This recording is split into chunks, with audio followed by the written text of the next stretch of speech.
Marnix Hoekstra is Sales Director van Fripak, een bedrijf in Snits dat luxe jachten bouwt. Hij komt correct van een klant in de buurt van Chicago en hij is een van de 14 gebruikers van het Friesland House New York.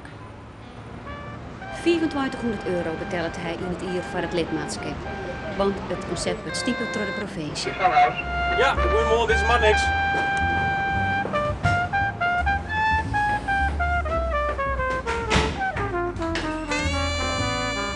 Hey, Marnix. Goedemorgen. Ja, leuk. leuk dat je er bent. Ja, mooi. Kom maar in. Nou, dit is het. Dit is het kantoor, hè?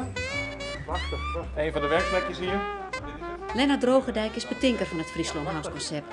Tegeer met Aten van der Meer. Aad heeft het bureau al in beslag genomen. Ingeconfiskeerd. Van der Meer. Hey, Marnix. Dit is een bijzondere ontmoeting. Ja. We hebben dus jarenlang zelf rijden. Het Fripak werkt al zo'n jaren 70 in Amerika actief.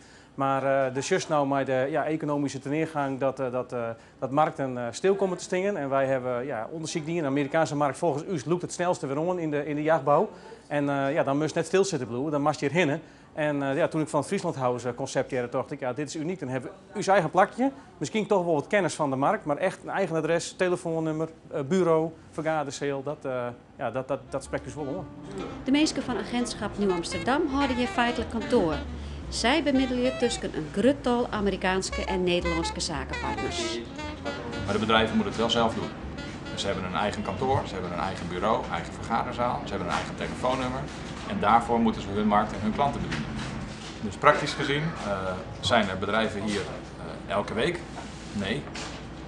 Zijn ze hier elk jaar een keer? Zeker. En iets daartussenin. Als er een bedrijf is, u Grace of mag die het maar doen? Uiteraard mag die meedoen. We staan open voor andere bedrijven, uit Groningen en Drenthe met name, laten we het zo maar noemen, want Noord-Nederland is toch een deel van Nederland waar we een beetje dezelfde cultuur hebben. Maar Friesland is een sterk merk. Is een sterk merk.